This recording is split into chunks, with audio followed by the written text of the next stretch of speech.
পড়েছি তোর মায়। লেখিকা তাহমিনা ইসলাম। গল্পের ৫তম অংশ। নিহিন চুপচাপ গাড়িতে বসে আছে। আর মাহির মনে মনে নিজেকে নিজেই বকে যাচ্ছে রাগকে কন্ট্রোল করতে না পারার জন্য। সে এমনিতেই নিহিনের চোখে জল সহ্য করতে পারে না। আর আজ তার জন্যই নিহিনের চোখে জল আসলো। সে বেশ বুঝতে পারছে নিহিন উপরে রাগ করেনি বললেও ভেতরে ভেতরে তার এখনো খারাপ লাগছে। তার এখন ইচ্ছে করছে ওই ছেলে দুটোকে মাটি চাপা দিয়ে দিতে। তাদের জন্যই আজ তার প্রিয়তমার চোখে জল আসলো। নিহি। মাহির ডাকলেও নিহিনের হুঁশ নেই। সে কোন ভাবনার জগতে ডুবে আছে। আর গাড়ির জানালা দিয়ে বাইরে তাকিয়ে আছে। মাহির আবারও ডাকে, নিহি রানী। নিহি রানী ডাকতেই নিহিনের হুঁশ ফিরে। আর সে ভ্রু কুঁচকে তাকায়। এতক্ষণ ধরে ডাকছি। তোর তো কোন হুঁশই নেই। কোন ভাবনার জগতে ডুবে গিয়েছিলি? কিছু ভাবছিলাম না। বলুন কি বলবেন? আইসক্রিম খাবি? না। তুই তো আইসক্রিম খেতে পছন্দ করিস। তাহলে খাবি না কেন? এখন ইচ্ছে করছে না। ইচ্ছে না করলেও খেতে হবে। তুই বস, আমি নিয়ে আসছি। মাহির আইসক্রিম আনতে চলে যায়। নিহিন মাহিরের যাওয়া দেখতে দেখতে মুচকি হেসে বলে, আমি জানি আপনি আমার মন ভালো করার জন্য এসব করছেন। আমাকে নিয়ে এত কেন ভাবেন আপনি? আচ্ছা, কেউ কি কাজিনের জন্য এত ভাবে? আপনি একটু বেশিই ভাবছেন না আমাকে নিয়ে? আপনি যখন আমার দিকে তাকান তখন আমি আপনার চোখে আমার প্রতি মায়া দেখতে পাই। তাহলে কি আমি যা ভাবছি সেটাই ঠিক? নাকি এসব শুধু আমাকে একসময় কষ্ট দিয়ে চলে গিয়েছিলেন বলে করছেন? কিছুই বুঝতে পারছি না আমি। সব কেমন গুলিয়ে যাচ্ছে। আচ্ছা, আমি বা কেন আপনাকে নিয়ে এত ভাবছি? উফ, পাগল হয়ে যাব আমি। উনাকে বুঝা তো দূর, আমি নিজেকে নিজেই বুঝতে পারি না মাঝে মধ্যে। এই সমস্যার সমাধান করতেই হবে। এসব ভাবতে ভাবতে মাহির চলে আসে। একটা আইসক্রিম নিহিনের দিকে বাড়িয়ে বলে, খেয়ে নে। বেশি দেরি করলে গলে যাবে। নিহিন আইসক্রিম খেতে থাকে। আর মাহির নিহিনের আইসক্রিম খাওয়া দেখছে। মাহিরকে তাকিয়ে থাকতে দেখে নিহিনের প্রথমে একটু অস্বস্তি হলেও মাহিরের এভাবে তার দিকে তাকিয়ে থাকাটা তার ভালো লাগছে। মাহির নিহিনকে বাড়ির সামনে নামিয়ে দিয়ে অফিসে চলে যায়। অফিসের কিছু কাজ এখনো বাকি। নিহিনকে দেখতে ইচ্ছে করছিল বলে সে অফিসের কাজ অসম্পূর্ণ রেখেই বিকেলে বাড়ি চলে গিয়েছিল। মাহির অফিসে এসে তার কাজে ব্যস্ত। এর মধ্যেই তার কেবিনে আফজাল আহমেদ প্রবেশ করেন। আফজাল আহমেদ জিজ্ঞেস করেন, কোথায় চলে গিয়েছিলে? বাড়িতে গিয়েছিলাম। তুমি কি ভুলে যাচ্ছ তোমার উপর এখন কত দায়িত্ব? যত অবহেলা করবে তত দেরি হবে, এটা মাথায় রেখো। আশা করছি কি কথা দিয়েছিলে তোমার মনে আছে। মনে আছে বলেই 6 বছর ধরে নিজের পরিবার থেকে দূরে ছিলাম। নিজের। এতটুকু বলতেই মাহির থেমে যায়। আমি কিন্তু আমার কথা রেখেছি। তোমার ভালোবাসাকে অন্য কারোর হতে দিইনি। এবার তোমার পালা। এই বলে আফজাল আহমেদ বেরিয়ে যান। উনি বেরিয়ে যাওয়ার পরেই মাহির চেয়ারে হেলান দিয়ে চোখ বন্ধ করতেই তার 6 বছর আগের ঘটনাগুলো মনে পড়ে যায়। মাহির ছোট থেকেই পড়াশোনায় অনেক ভালো ছিল। তার রেজাল্ট ভালো হওয়ায় সে বিদেশে যাওয়ার স্কলারশিপও পেয়েছিল। বিদেশে যাওয়ার ইচ্ছে থাকলেও সে দোটানায় ছিল। এক মনে তার যেতে ইচ্ছে করছে কিন্তু অন্য মন আবার সায় দিচ্ছে না। কারণ তার একটাই ভয় ছিল, সে চলে গেলে নিহিনের কি হবে।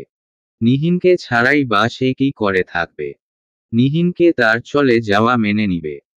আর যেই ভয়টা তাকে ঘিরে রেখেছিল সেটা হলো যদি সে ফিরে আসতে আসতেই তার ভালোবাসার মানুষটা অন্য কারো হয়ে যায়। সে তো আর চাইলেই তখন ফিরে আসতে পারবে না। ওখানে থেকে তার পক্ষে সবকিছু সামলানো সম্ভব হবে না। এসব ভেবে তার মন সায় দিচ্ছিল না। ছোটবেলা থেকেই আরিয়ান ছিল তার বেস্ট ফ্রেন্ডের মতো। আরিয়ান আর তার বয়সের পার্থক্য খুব বেশি ছিল না। আরিয়ান বয়সে মাহিরের 1 বছরের বড় হবে। মাহির সব কথা আরিয়ানের সাথে শেয়ার করত। কিন্তু নিহিনের প্রতি তার অনুভূতির কথা আরিয়ান জানত না। তবে সে সন্দেহ করত। একদিন আরিয়ান মাহিরকে চিন্তিত দেখেই তাকে চেপে ধরে।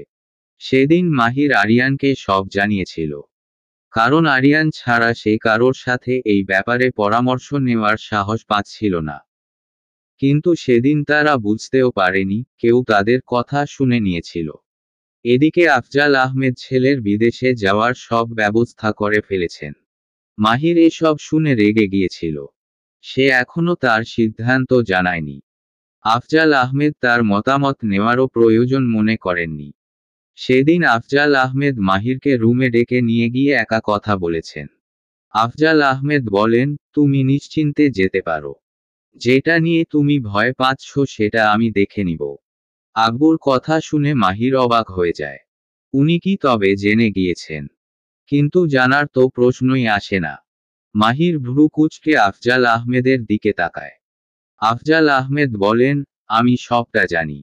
মাহির জিজ্ঞেস করে, কি জানো? সেদিন তোমার আর আরিয়ানের সব কথা শুনে ফেলেছি আমি। আমি জানি তুমি নিহিনকে পছন্দ করো। মূলত এটাই তোমার যেতে না চাওয়ার কারণ। তুমি ওকে নিয়ে ভয় পাচ্ছ। তুমি বড্ড বোকা মাহির। আফজাল আহমেদের কথা শুনে মাহির জিজ্ঞাসু দৃষ্টিতে তাকায়। তার আব্বু কি বলছে সে কিছুই বুঝতে পারছে না। আফজাল আহমেদ বলেন, বুঝতে পারলে না তো কেন বোকা বলছি? তাহলে শুনো। তুমি যেতে চাইছো না কারণ তুমি নিহিনকে হারানোর ভয় পাচ্ছ। কিন্তু তুমি কি এটা কখনো ভেবে দেখেছো যে নিহিনকে তুমি আদৌ পাবে কিনা? নিহিনের আব্বু তোমার সাথে নিহিনের বিয়ে দিতে চাইবেন। তাই আগে নিজেকে যোগ্য প্রমাণ করো, যাতে উনারা এক কথায় নিহিনকে তোমার সাথে বিয়ে দিতে রাজি হয়ে যায়। এখানে দেশে থেকে তুমি কিছুই করতে পারবে না।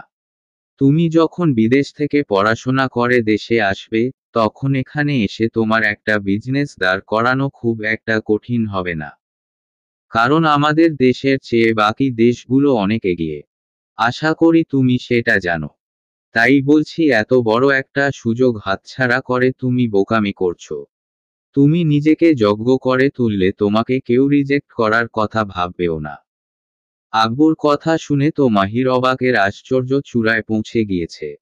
কিন্তু আব্বু মাহিরকে কথাটা বলতে না দিয়েই আফজাল আহমেদ বলেন, কিন্তু কি বলবে সেটা আমি জানি। তুমি ভাবছো তুমি দেশে ফেরার আগেই যদি নিহিনের বিয়ে হয়ে যায়। এটাই তো? জি। সেটা নিয়ে তুমি নিশ্চিন্তে থাকো। আমি তোমায় কথা দিচ্ছি তুমি ফিরে না আসা পর্যন্ত নিহিনের বিয়ে হবে না। তোমার নিহি তোমারই থাকবে। কিন্তু তোমারও আমাকে একটা কথা দিতে হবে। কি? তোমাকে বিদেশে যেতে হবে আর মন দিয়ে পড়তে হবে। কোন রকম যদি গাফিলতি হয় তাহলে আমি আমার কথা রাখতে পারবো না। তোমাকে নিজেকে যোগ্য করে তুলতে হবে। আবেগে ভেসে না গিয়ে বিবেক দিয়ে কাজ করতে হবে। বুঝতে পেরেছো? জি। আর একটা কথা, তুমি নিহিনের কাছে তোমার অনুভূতি প্রকাশ করতে পারবে না। যতদিন না তুমি দেশে ফিরছো, নিজের পায়ে দাঁড়াচ্ছ, ততদিন তুমি নিহিনকে কিছু বলতে পারবে না। আমি চাই না তোমার জন্য মেয়েটার পড়ালেখার ক্ষতি হোক। জি। আমি নিজেও চাই না নিহিনের পড়াশোনার কোন ক্ষতি হোক।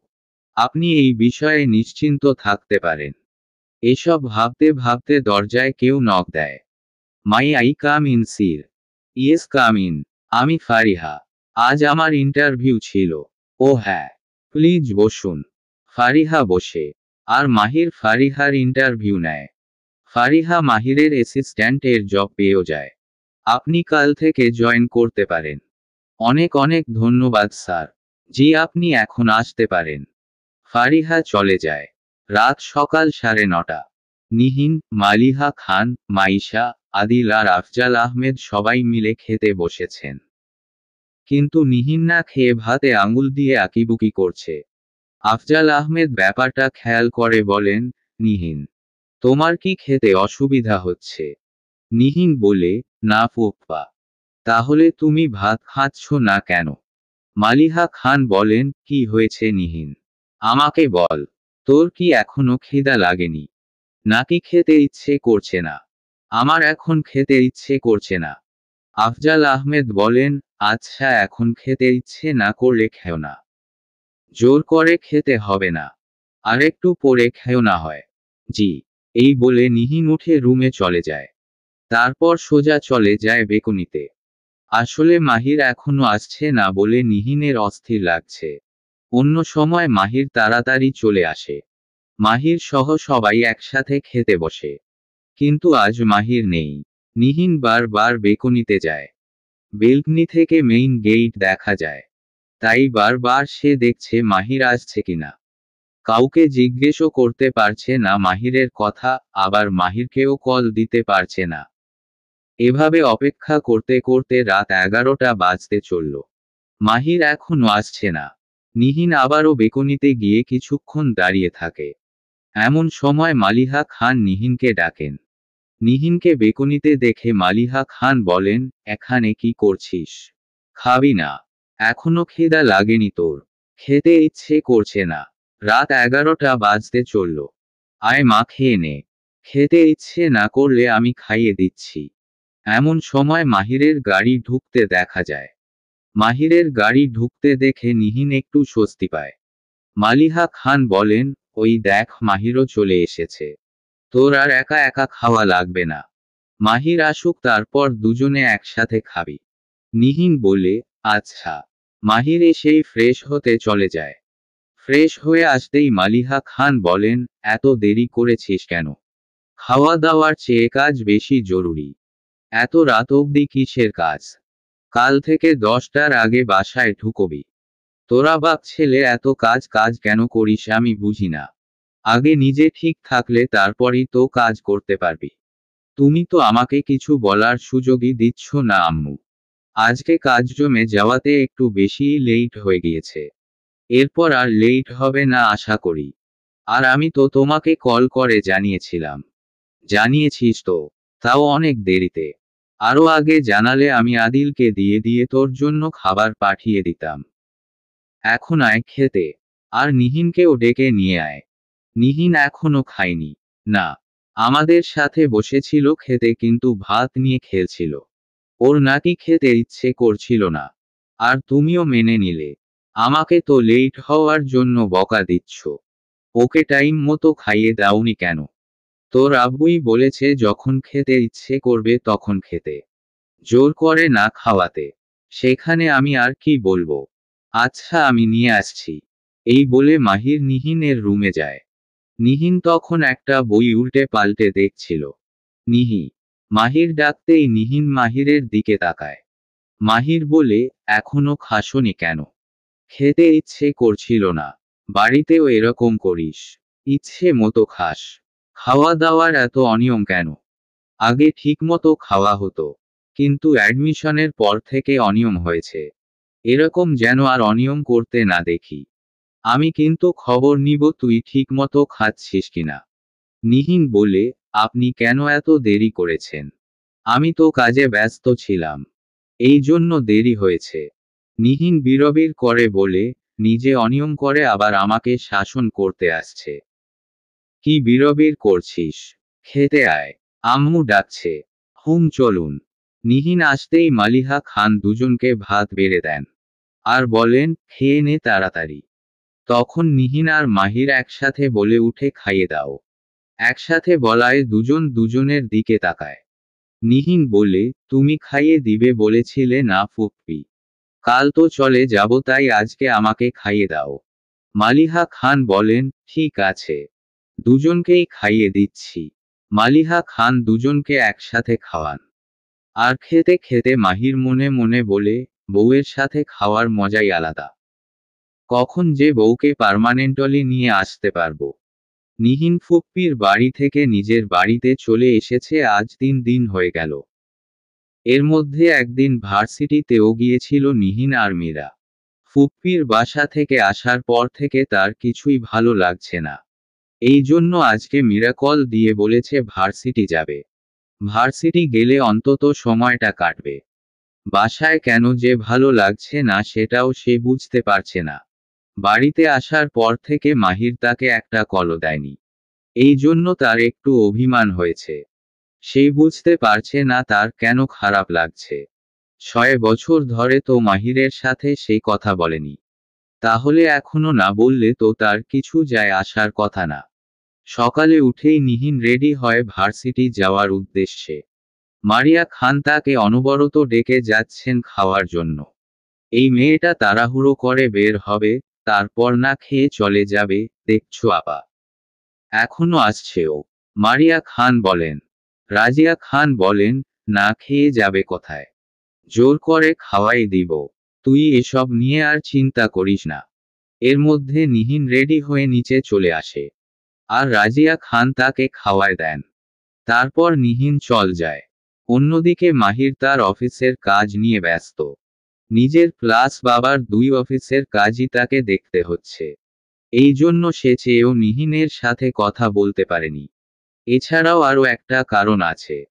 মাহির দেখতে চেয়েছিল সে কথা না বললে নিহিন নিজে থেকে কল দেয় কিনা। নিহিন অভিমানী মেয়ে। কথায় কথায় সে রাগঅভিমান করে। মাহির বুঝে গেছে নিহিন তাকে কল দিবে না। উল্টো মনে মনে অভিমান করে আছে হয়তো। তাই সে ঠিক করে নিহিনকে কল দিবে। কিন্তু তার আগেই ফারিহা চলে আসে। আর বলে, স্যার আপনার কি কিছু লাগবে? ফারিহা আসায় মাহির বিরক্তি বোধ করে। মাহির বলে, আমার কিছু লাগলে আমি আপনাকে ডাকব। আপনি যান। ফারিহা চলে যেতে নিয়ে আবারও এসে বলে, স্যার আজকে আপনার মিটিং ছিল। মাহির বলে, আমার মনে আছে। ফারিহা চলে যায়। আর মাহির বিড়বিড় করতে করতে বলে, মেয়েটার আচরণ ভালো লাগছে না। শুধু সুযোগ খুঁজে আমার কেবিনে আসার। আর কেমন যেন গায়ে পড়া টাইপের। বিরক্ত বানিয়ে ফেলছে একেবারে। সেভাবে মেয়েটাকে আর রাখবে না। কিন্তু অন্য একজন অ্যাপয়েন্ট করার আগে এই মেয়েটাকে রাখতেই হবে। এরপর মাহির নিহিনা কল দেয়। নিহিন কল রিসিভ করে সালাম দেয়। নিহিন কল রিসিভ করেছে দেখে মাহির একটু স্বস্তি পায়। কারণ সে ভেবেছিল নিহিন রিসিভ করবে না। মাহির সালামের জবাব দেয়। তারপর বলে, কেমন আছিস নিহি? আলহামদুলিল্লাহ ভালো আছি। আপনি? আলহামদুলিল্লাহ। মাহির আরও কিছু বলতে যাবে তার আগেই নিহিন বলে, আমি ভার্সিটিতে। তাই এখন কথা বলতে পারছি না, রাখি। মাহির বলে, ঠিক আছে। ক্লাস শেষ হলে কল দিস আমাকে। নিহিন কল কেটে ক্লাসে ঢুকে।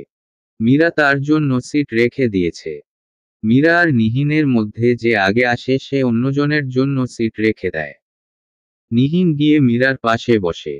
মীরা জিজ্ঞেস করে, লেট করলি কেন? 2 মিনিট লেট আর কি। তাও হয়েছে মাহির ভাইয়ের জন্য। ক্লাসে ঢুকার আগে উনি কল দিয়েছিল। ও আচ্ছা। তারপর মীরা একটা দুষ্ট হাসি দিয়ে বলে, তাহলে তোরা এখন কলেও কথা বলিস? তুই আবার বাজে বকতে শুরু করে দিলি। এরকম কিছু না। উনাদের বাসা থেকে আসার পর উনি আজকেই কল দিয়েছেন আমাকে। আচ্ছা। এই জন্যই তাহলে এতদিন মন খারাপ ছিল। নিহিন বলে, তুই তোর এই আবুল তাবুল বকা গুলো বন্ধ করবি। আমাকে থামিয়ে দিয়ে আর কি হবে? আমার তো এটা ভেবেই খারাপ লাগছে যে আমার বেস্ট ফ্রেন্ড কাম ননদিনী প্রেমে পড়েছে অথচ এখনো আমার কাছে অস্বীকার করছে। দুঃখের বিষয়। আমার এখন ইচ্ছে করছে কচু গাছের সাথে ফাঁসি খেতে। নিহিন বিরক্তি নিয়ে বলে, আমি নিজেই জানি না যে আমি প্রেমে পড়েছি। অথচ তুই জেনে গিয়েছিস। সত্যিই কি জানিস না? সত্যি করে বলতো। তুই ওখান থেকে আসার পর উনাকে মিস করিসনি? উনাকে দেখার জন্য অস্থির হয়ে যাসনি? উনার সাথে কথা বলতে ইচ্ছে করেনি? উনি এতদিন তোকে কল দেয়নি বলে তোর রাগ অভিমান কিছুই হয়নি? নিহিন মনে মনে বলে, মীরা এসব কি করে বুঝল? তাহলে কি সত্যি? না না, এটা অসম্ভব। কিরে বল। আমি জানি না। বুঝেছি জানি না মানে হ্যাঁ। চুপ করবি তুই? স্যার অলরেডি একবার আমাদের কথা না বলার জন্য ওয়ার্নিং দিছে। এখন দেখছি তোর জন্য আমাদের ক্লাস থেকেও বের করে দিবে। এরপর মীরা আর কিছু বলে না। কিন্তু নিহিনের ক্লাসে কোন মনোযোগ নেই। সে ভাবছে মাহির ভাই কেন কল দিয়েছিল। কোন কাজে নাকি শুধু খবর নেওয়ার জন্য। ক্লাস সব শেষ হওয়ার পর নিহিন বাইরে এসে ভাবে মাহিরকে কল দিবে কিনা। উনি তো বলেছিল কল দিতে। তাহলে কি দিব? কিন্তু মীরার সামনে কল দিলে সে আবার তার উল্টো পাল্টা কথা শুরু করে দিবে। এই ভেবে নিহিন মীরার সামনে কল দেয় না। গেট পার হতেই মাহিরকে দেখতে পায়। সেই গাড়িতে হেলান দিয়ে 2 হাত ভাঁজ করে দাঁড়িয়ে আছে। পরনে সাদা শার্ট, কালো প্যান্ট, চোখে সানগ্লাস। দেখেই বোঝা যাচ্ছে সে অফিস থেকেই এসেছে। নিহিন তো মাহিরকে দেখেই মুগ্ধ হয়ে তাকিয়ে থাকে। একটা মানুষ এতটা সুন্দর কিভাবে হয়? মীরাও দেখতে পায় মাহিরকে। তারপর নিহিনকে একটু ধাক্কা দিয়ে বলে, যা, তোর মাহির ভাই তোকে নিতে চলে এসেছে। কি ভালোবাসা! দেখার মতো একদম। নিহিন বলে, চুপ কর, উনি এদিকেই আসছেন। মাহির আসতেই মীরা মাহিরকে সালাম দেয়। মাহির মীরার সালাম নিয়ে বলে, কেমন আছো? আলহামদুলিল্লাহ ভালো। মীরা চলে যেতেই মাহির নিহিনকে বলে, তোকে ক্লাস শেষ হলে একটা কল দিতে বলেছিলাম না? দিসনি কেন? আমি তো এখনই কল দিতাম। তাই নাকি? আমি জানতাম তুই কল দিবি না। তাই নিজেই চলে এসেছি। কেন এসেছেন? তোকে নিয়ে যেতে। কোথায় নিয়ে যাবেন? আপনার আজকে অফিস নেই? আছে। বিরক্ত লাগছিল তাই ভাবলাম একটু ঘুরে আসি। আর তুইও নিশ্চয় ক্লাস করে অনেক ক্লান্ত তাই ভাবলাম তোকেও নিয়ে যায়। তোরও ভালো লাগবে। তারপর মনে মনে বলে, তোকে যে দেখতে ইচ্ছে করছিল এটা কি করে বলি? আমার কাছে সবকিছুর আগে তুই। না আসলে যে তোর এই পরিশ্রান্ত আদুলখানা দেখতেই পেতাম না। চলবে।